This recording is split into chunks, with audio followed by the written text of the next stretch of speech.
Salam əziz müəllim namizədlər. Bugünkü izahımız 3x basketbolun izahı olacaq. 3x basketbolun ilk öncə tarixlərindən sizə məlumat vereyim, sonra isə oyun qaydalarına. 3x basketbol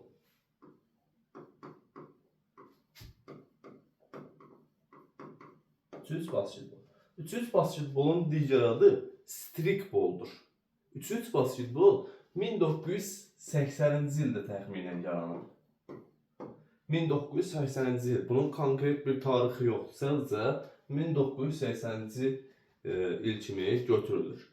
3x basketbol Amerikanın küçəsində yaranan bir idman oyunudur. Və ilk dəfə 2010-cu ildə yeniyetmələr arasında keçirilən olimpiya oyunlarına salınıb. Və 2012-ci ildə ilk dəfə dünya çempionatında iştirak edib. Və 2014-cü ildə ilk dəfə Avropa çempionatında iştirak edib.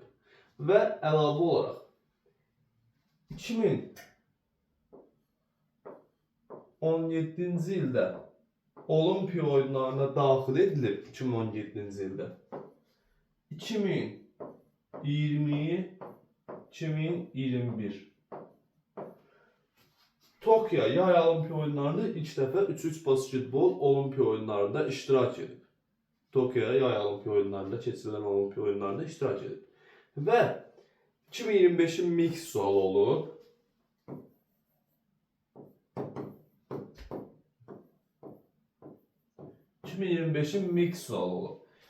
Sualda bu sualdan ibarət idi ki, verilən hansı idman oyunlarından Azərbaycan təmsil edib Parisdə keçirilən 2024-də Parisdə keçirilən yay olimpiya oyunlarında. Və doğru cavab 3x basketbol idi. 3x basketbol 2024-cü ildə Parisdə keçirilən yay olimpiya oyunlarında qadınlardan yığma komanda göndərmişdi. Düzdür, bir yer tutmamışdıq, amma gedib iştirak etmişdik.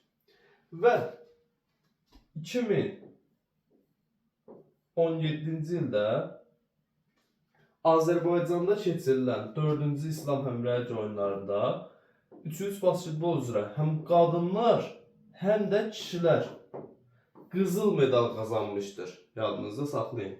2021-2022 Türkiyədə keçirilən İslam həmrəylik oyunlarında isə qadınlar qızıl medal qazanmışdı.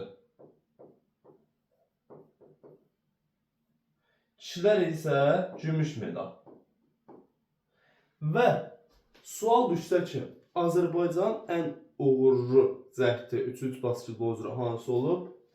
2017-ci ildə keçirilən 4-cü İslam həmrəylik oyunları. Tarixlərdən əsasən bunları bilsək kifayətdir. 3x basketbol, digər adı streakbol, küçədə yaranıb, küçə oyunudur. Yəni ilk dəfə küçədə yaranıb və digər əsasən bu tarixləri bildiniz kifayətdir. Keçək oyun qaydalarına. 3x basketbol adından gördüyü kimi komanda heyətində 3 əsas,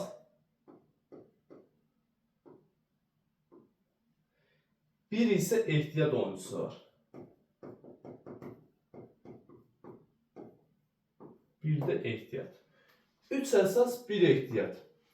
Basketbolda olduğu kimi komanda oyuna başlaması üçün 3 oyuncunun 3'ü də mütləq olmalıdır.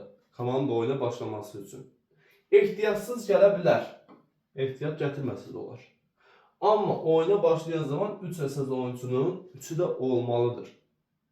Əgər 3 əsas oyuncudan 3'ü olmazsa və yaxud da komanda meydana gəlməzsə, komandaya 5 dəqiqə vaxt verilir. 5 dəqiqə ərzində komanda meydana gəlməzsə və yaxud da heyət tam olmazsa, həmən komandaya texniki məğlubiyyət verilir. Yadınızda saxlayın. Basketbolda olduğu kimi burada da 3 ilə başlayıb, 3 ilə oyun başlanırdıqdan sonra 2 ilə davam edə bilər. Həmçini 1 ilə də davam edə bilər. Basketbolda 2-dən az oyuncu ilə davam edə bilməzdik. Amma burada bir nəfərlə də davam edə bilərik. Artıq oyuncu qalmazsa, bu zaman yəni 0 oyuncu olarsa, yəni oyuncu qalmazsa, bu zaman həmin komanda texniki məğlubiyyətə uğrar. Və dedik, bir ehtiyatı var. Bir ehtiyatı var. Həmçinin oyuncu dəyişikliyi. Oyuncu dəyişikliyində məhdudiyyət yoxdur. Deyəcəksiniz, bir ehtiyatı var. Necə məhdudiyyət yoxdur? Odur, məsəl üçün, mən çıxdım oyuna, mənim yerimə Vəli girdi. Vəli çıxdı, Vəlinin yerinə Əli girdi. Əli çıxdı, Əlinin yerinə mən girdim. Mən çıxdım, Vəli girdi. Bu şəkildə məhdudiyyət yoxdur. Və hakimə deyilmir. Top ölü olduğu halda oyuncu dəyişikliyi edilir və hakimə deyilmir. Bu bizim komanda heyətimiz. Yadınızda saxlayın. Və meydanımızı çəkək. İğni ilə basketbolda gördüyünüz meydanın bir hissəsi. Düşünün ki, basketbol meydançasının bir hissəsidir.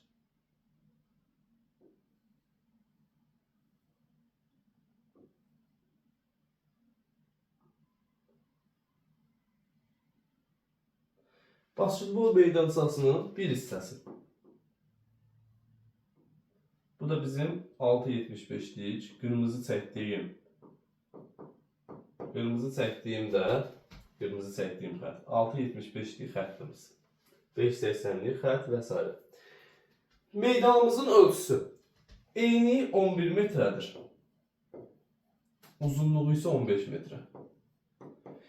Yeganə idman oyunudur ki, eni uzunluğundan böyükdür. Bax, yeganə idman oyunudur ki, eni 15 metrədir, uzunluğu isə 11 metrə. Və meydanda gördüyünüz xəttlərin qalınlığı 5 cm. Yadınızı saxlayın. Bu yerdə qalan topun səbətin yerdən hündürlüyü, lövhənin yerdən hündürlüyü, səbətin diametri, səbətin torun uzunluğu hamısı basketbolda olduğu kimidir. Sadəcə basketbolda 6.75'in xaricinə atılan 3 xal idi. Amma 3 basketbolda 6.75'in xaricinə atılan uğurlu atış 2 xalla qiymətləndirilir. Daxilindən atılan uğurlu atış 1 xalla qiymətləndirilir. Cərimə atışı 1 xalla qiymətləndirilir. Yadınızda saxlayın. İndi meydan üzərinə yerdən izaha gələcəm. Keçək, oyun nə qədər oynanır? Oyun bir perioddan ibarətdir. Bir periyod. Bir periyodumuz 10 dəqiqə oynanılır.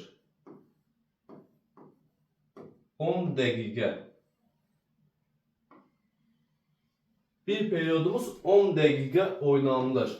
Və yaxud da 21 xal. 21 xal. İndi hamısını izah edəcəm. Bir periyod 10 dəqiqə 21 xal. Deyəcəksiniz 10 dəqiqə nə idi? 21 xal nədir? Onun izahını verim. 10 dəqiqə necədir? Məsəl üçün 10 dəqiqəmiz bitdi. 10 dəqiqəmiz bitdi. Hesab 18, 17-dirsə. İrəlidə olan komanda qalibdir. 19, 15-dirsə. İrəlidə olan komanda qalibdir. Məsələn 13, 12-dirsə, 11-dirsə. İrəlidə olan komanda qalibdir. 10 dəqiqə bitdikdə. Bəs deyəcəksiniz 21 xal necədir? 21 xal bu şəkildədir. Oyun 10 dəqiqədən tez də bitə bilər. Məsəl üçün 8-ci dəqiqədə. 8-ci dəqiqədə. Heç 10 dəqiqə getməmişik. 8-ci dəqiqədə A komandası 21-ci xalı topladı. B komandasında var məsəl üçün 17. 8-ci dəqiqədə A komandası 21-ci xalı qazandı. Oyun bitəcək. Daha gəlib 10 dəqiqənin bitməyini gözləməyəcəyik. 8-ci dəqiqədə 21 xala çatan komanda və yaxud da lap olsun bu 5 dəqiqədə ola bilər. 9 dəqiqə 30 saniyə də ola bilər. Yəni 10 dəqiqə ərzində 21 xala çatan komanda oyunun qalibi hesab olunacaq. Yadınızda saxlayın. Və burada da basketbolda olduğu kimi bərabərlik anlayışı yoxdur. Oyun bərabər bitə bilməz. Mütləqdir ki, qalib müəyyən olunsun. Yadınızı saxlayın. Mütləqdir ki, qalib müəyyən olunsun. Yəni 10 dəqiqə bərabər bitəcək. Oyun ümumiyyətlə, yəni 10 dəqiqə bitdi, hə, bərabərdir, hə, bərabərliyə xal verirsən. Xeyr, elə bir şey yox. 10 dəqiqə bitdi, mütləq qalib müəyyən olunmalı üçün əlavə oyun oynanacaq. O necədir? 10 dəqiqə bitdikdən sonra, 10 dəqiqə bitdikdən sonra, məsəl üçün 10 dəqiqə bitdi, hesab 17, 17-dir. A komandasında 17 xal var, B komandasında. 17, 17-də 10 dəqiqədə bitir. Oyun necə davam edəcək? Bərabər ola bilməz axı. Bu zaman 1 dəqiqə fasilə, 1 dəqiqə fasilə, baxın, 1 dəqiqə. 1 dəqiqə fasilə, müddətsiz, 1 dəqiqə fasilədən sonra müddətsiz overtime oynanır. Müddətsiz overtime nədir? Yəni buna vaxt verilmir. 5 dəqiqə bitməlidir oyun, 3 dəqiqə bitməlidir, 2 dəqiqə bitməlidir. Elə bir şey yoxdur. Məsəl üçün, 1 dəqiqə fasilədən sonra ilk, baxın, ilk 2 xalı qazanan komanda qalib hesab olunur. Məsəl üçün, 17-17-dir. A komandası 6.75-in daxilindən 1 xallıq uğurlu atış atdı. Oldu hesab 18-17, elə deyilmi? Ardınca B komandası 1 xallıq atış atdı. Oldu hesab 18-18. Ardınca yenidən A komandası 1 xallıq atış atdı. Oldu 19-18. Artıq 19 olub bu. İlk 17 idi, 19 olub. İlk 2 xalı qazanıb mı? Qazanıb ilk 2 xalı. Oyunun qalibidir. Yəni, baxın, 19-18-in arasında 2 xal fərqi var. 2 xal fərq. Var, yox. 1 xal aralarında fərq var. 1 xal aralarında fərq var. Və yaxud da ardıcıl qazandı. Hə, 18, ardınca 19 oldu. Xeyr. 18 oldu, sonra o bir komanda 18 oldu, sonra. Yəni, demək istədiyim odur ki, ya 2 xal fərqi olmur, ya da 2 ardıcıl olmur. İlk 2 xal qazanan komanda və yaxud da belə deyək. Belə deyək. Hesab 17-17 bərabər idi. Belə A komandası və yaxud da B komandası 6.70 oyun başladı. 15 saniyə keçməmiş, 15 saniyə keçməmiş məsəl üçün. B komandası 6.75-in xaricindən 2 xallıq atış atdı, uğurlu atış. Oldu hesabı 19.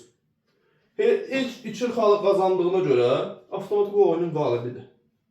Yəni bu oyun 10 saniyədə bitə bilər. Yəni A komandası başladı, 6.75-in xaricində atdı, 2 xalın qazandı, oyun bitdi. Və yaxud da görsətdim ha, o şəkildə 5 dəqiqədə çəkə bilər. Yəni ona görə müddətsiz overtime deyilir. 1 dəqiqə fasilədən sonra müddətsiz overtime və ilk 2 xalı qazanan komanda oyunun qalibi hesab olunur. Bunu yəqin ki, başa düşəcəksiniz. Çox sadə bir prosesdir. Əlavə olaraq, qaydaq meydan üzərinə. Oyun necə başlanılır? Bunlar silək, bizə bunlar lazım deyil. Oyun necə başlanılır? Oyun püşqatma ilə başlanılır.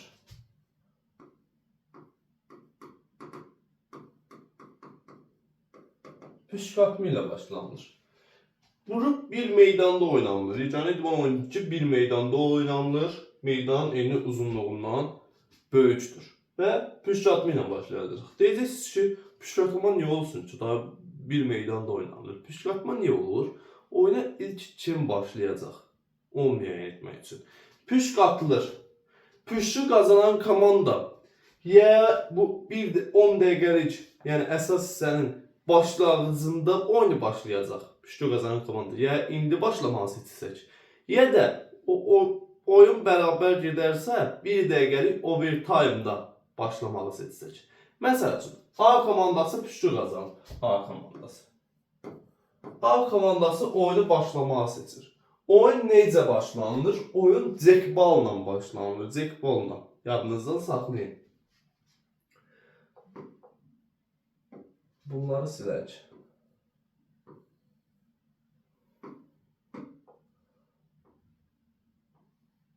Aha, oyun cekballa başlanır.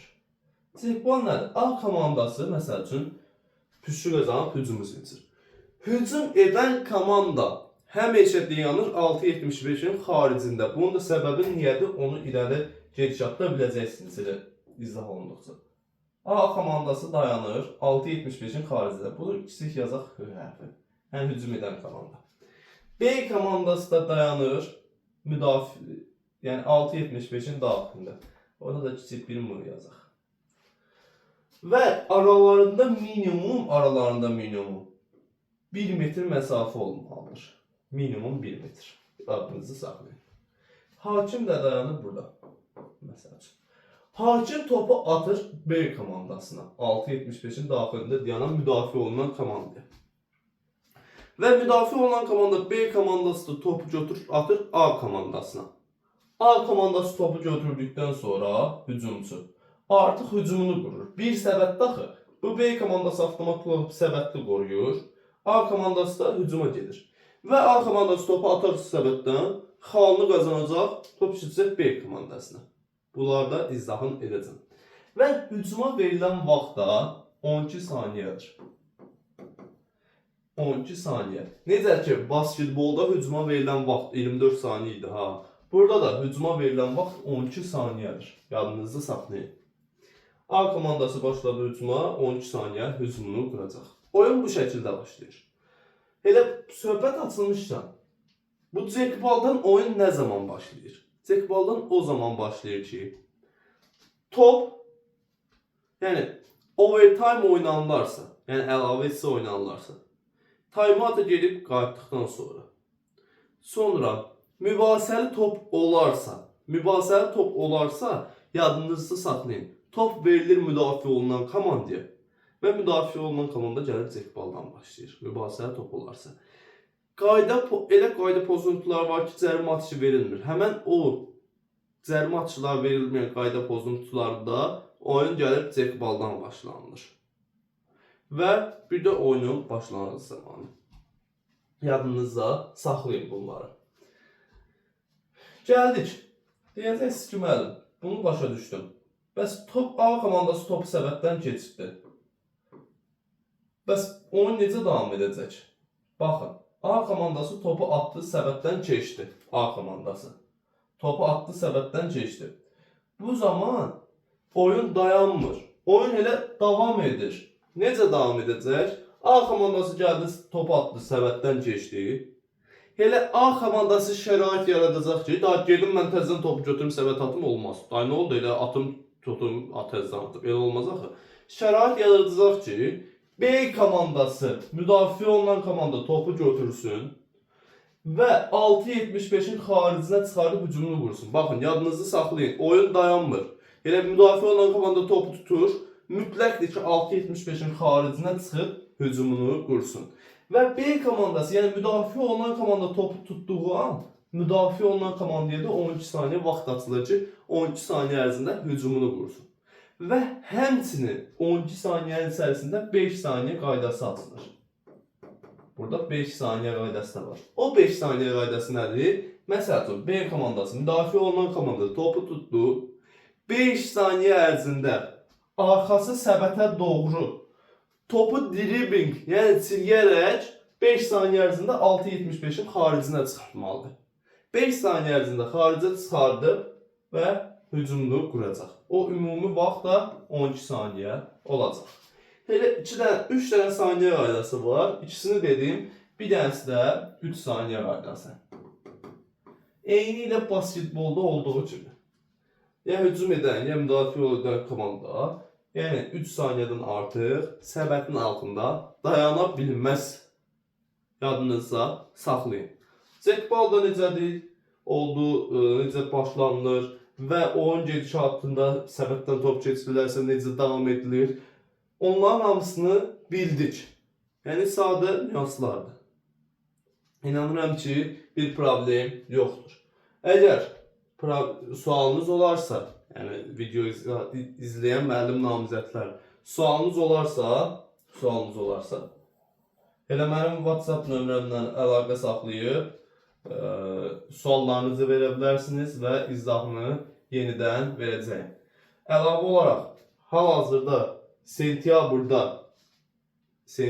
başlayacaq qruplarımız onlayn şəkildə artıq qeydiyyat başlayıb. Əgər bizim də sentyabrda başlayan qruplarımıza qoşulmaq istəyirsinizsə 050 498 86 28 nömrəsi ilə əlaqə saxlaya bilərsiniz. Keçək dərsimizin izahına, ardından davam edək izahını. Basketbolda komanda heyətini bildik və oyun başlanğıcı, xalları və digər nüansları bildik. İndi keçək time-out. Time-out nə idi? Basketboldan bilirdik. Time-out odur ki, istirahət fasiləsidir. Yəni məşqçi olmasın və yaxud da oyuncular özləri istirahət fasiləsi götürür. Burada hər komandaya bir time-out verilir.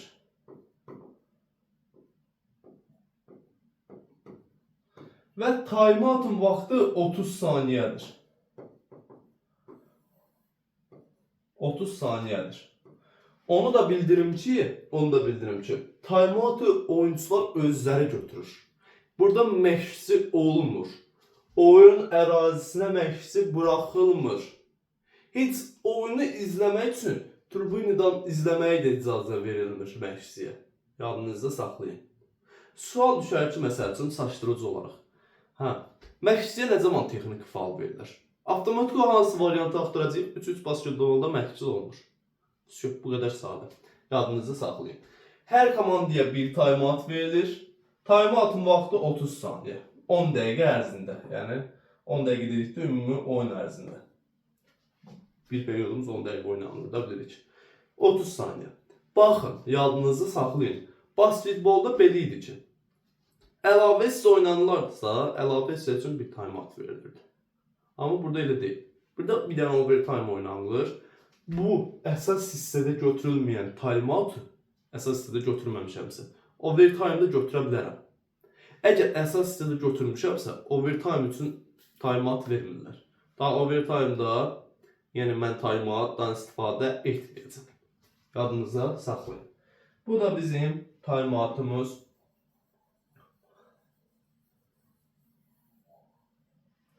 Hakim heyəti deyək, oyunda hakim heyəti. Hakim heyəti 5'dir. Hakim heyəti 5'dir. Bunlardan ikisi meydandır. Üçü isə masa. Yadınızda saxlayın. 2 meydan, 3 masa. Və topun çəkisi çevrəsini də deyim. Topun çevrəsi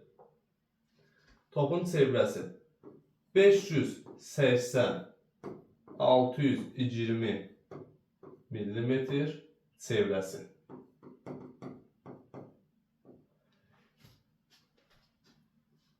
Çəkisi isə üzr istəyirəm. Çəkisi 580 620 qramdır. Çox üzr istəyirəm. Çəkisi 580 620 qramdır. Bu çəkisidir. Çəkisi 580 620 qram. Çevrəsi isə bu qram 580 620 qram. Çevrəsi isə 72 74 santimetrdir. Və yaxud da 720 740 millimetr. Yadınızda saxlayın. Çəkisi 580 620 qramdır. Çevrəsi isə 72 74 santimetr və yaxud da 720 740 millimetr. Və 6 və 7 nömrəli topla oynanılır. Yadınızda saxlayın. Sonra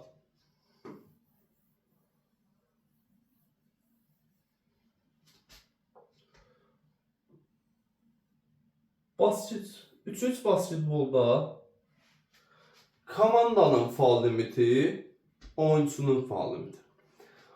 Oyunçunun faal limiti yoxdur. Baxın, oyunçunun faal limiti yoxdur.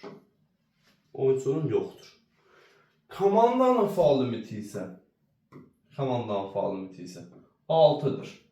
Komandanın faal limiti 6. 6-ya qədər edilən faallar, top keçir rəqibə, Rəqib gəlir cekbaldan başlayır. 6-ya qədər edildikdə.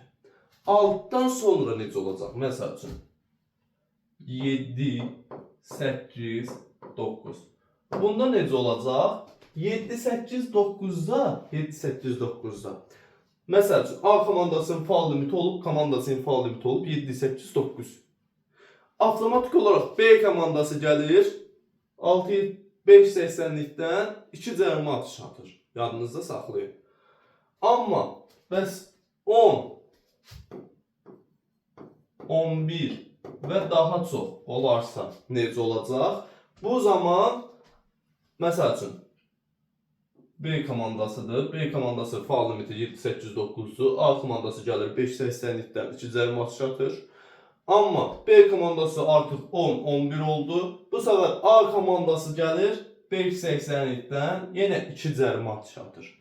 Və topa sahib olur. Məsəl üçün 7-8-9-da A komandası 2 cərimə atışını atdı. Topu verəcək B komandasına. B komandası oyuna davam edəcək. Amma 10-11-də artıq ondan sonra topu yenə A komandası gəlir 2 cərimə atışını atır və topa sahib olma qazanır. Yəni topa sahib olma nədir? Cərimə atışından sonra top elə həmən komandada qalır. Yadınızda saxlayın. Bunu da bildik. Oyunda cekbal anlayışı, bilirsiniz cekbal nədir? Cekbal top səbətdən atılan zaman cekbal üzr istəyirəm. Basketbol anlayışı.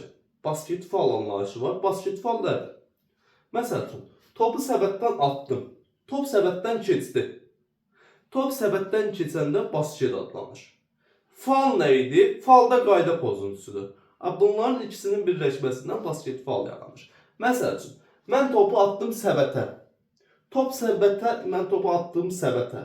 Səbətə attığım zaman mənə qarşı qayda pozuntusu edilir və top səbətdən keçir. Basket oldu mu? Mənə qarşı da faul edilibmi? Qayda pozuntusu edilibmi? Basket faul yarandı. Və xal qeydə alınacaq, əlavə cərimə atışı veriləcək. Məsəl üçün, 6.75-in xarici 2 xaldır. Daxili neçədir? 1 xal. İndi oyunçu və komandanın faal limiti 6-dır. Komandanın faal limiti dolmayıbsa, məsəl üçün, B komandasının faal limiti 6-dır.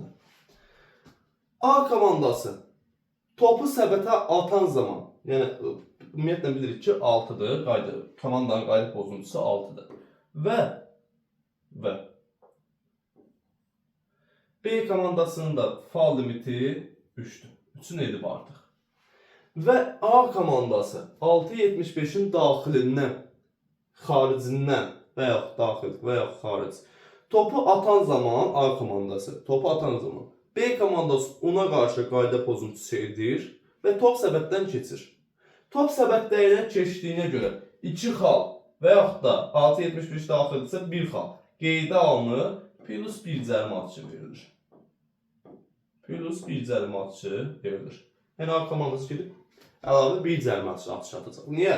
Topu attığım zaman mənə qarşı qayda pozuntusu edilir, top da səbətdən keçir. Top səbətdən keçdiyinə görə xal qeydə alınacaq. Və həmən oyuncuya qarşı qayda pozuntusu olduğuna görə də əlavə plus 1 cərimə atışı atacaq. Bu, komandanın qayda pozuntusu limiti dolmayanda bu haldadır.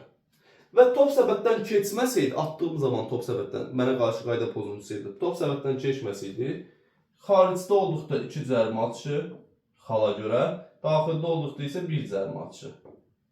Bunu yadınızda saxlayın. Bu, komandanın faal limiti dolmadıqdır.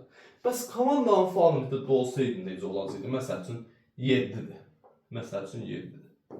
Komandanın faal limiti dolub artıq. B komandası, A komandasının oyuncusu topu atan zaman B komandasının faal limiti dolub. Baxın, B komandasına qayda pozuntusu edir və top səbətdən keçir. Top səbətdən keçdiyinə görə yenə 2 xal qeydə alınacaq. Top səbətdən keçdiyinə görə və yaxud da daxildədirsə 1 xal qeydə alınacaq. Bəs neçə cərimə atışı veriləcəkdi? 2 cərimə atışı. Niyə 2 cərimə atışı? Bir yaxud demişdik, qayda pozuntu limiti doldu. 7, 8, 9-da 2 cərimə atışı, 10, 11-də topa sahiblənmə. Burada da həmçinin qayda pozuntusu edib, da faul edib. Ona görə 2 xal qeydə alınacaq. 2 cərimə atışı atılacaq və yaxud da 1 xal qeydə alınacaq, 2 cərimə atışı atılacaq. Çünki komandanın qayda pozuntu limiti dolub. Top səbətdən keçməsəydi yenə 2 cərimə atışı, top səbətdən keçməsəydi burada da 2 cərimə atışı. Çünki komandanın qayda pozuntu limiti dolduğu üçün. Yadınızda saxlayın. Məncə bu da aydındır.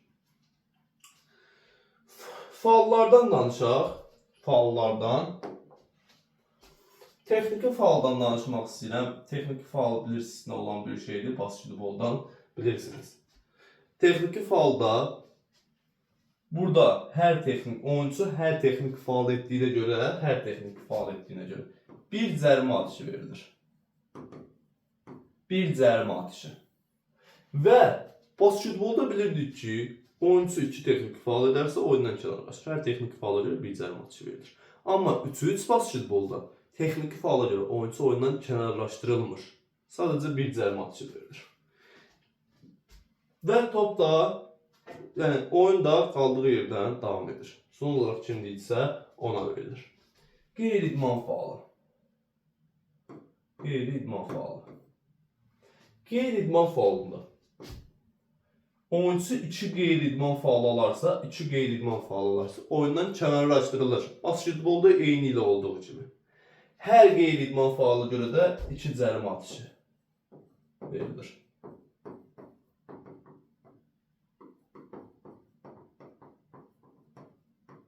Basketbolda olduğu kimi ikisini etdi, kənarlaşdı, ikincini etdi. Birincini etdi, 2 cərimə atışı, ikincini etdi, 2 cərimə atışı, ikincide amma kənarlaşdırılır. Amma basketboldan bir fərqi var. Basketbolda qeyri-idman faulunda top son olaraq qeyri-idman faulunda, yəni kimdə qalırdı? Cərimə atışını atan komandada. Yəni mən cərimə atışını atıramsa, məndə qalırdı. Məsələn, A komandasının oyuncusunun biri birinci qeyri-idman faul etdi. Getdim 2 cərimə atışı atdım, top məndə qalacaq. İkincini etdi, oyundan kənarlaşdı. Yenə getdim mən 2 cərimə atışı atdım və top məndə qaldı. Amma burada 3-3 basketbolda birinci qeyri-idman faulunda mən getdim, mənə qarşı qayda pozuntusu edilib, qeyri-idman faulu edilib. Mən də getdim 2 dənə cərimə atışımı atdım və topu məndə qalmayacaq. Birinci qeyri-idman faulunda top qalacaq müdafiə olunan komandada, rəqibdə. Amma ikincini etdikdə, onlar artıq həmən oyuncu ikincini etdikdə, yenə gedirəm 2 cərimə atışını atıram və top məndə qalır. Birincidə top elə müdafiə olunan komandada qalırdı. İkincidə isə elə hücum edən komandada. Bunu da yəqin ki, başa düşdünüz. Sonra diskvalifikasiya. Basketbolda olduğu kimi oyuncu ilə birinci diskvalifikasiyasında, birincisində elə oyundan kənarlaşdırılır və 2 cərimə atışı verilir. Всё. Bu da diskvalifikasiya. Əlavə olaraq məncə 3-3 basketboldan izah etmədiyim nüans qalmayıb. Düşünün. Yox, məncə qalmayıb. Yenə deyirəm, yəni bizim onlayn dərslərimizə qoşulmaq istəyirsinizsə 050 598 86 28 nömrəsi ilə əlaqə saxlaya bilərsiniz. Yəni WhatsAppda 24 saat aktivdir. Video izahımız bu qədər. Növbəti video izahlarda görüşmək ümidi ilə.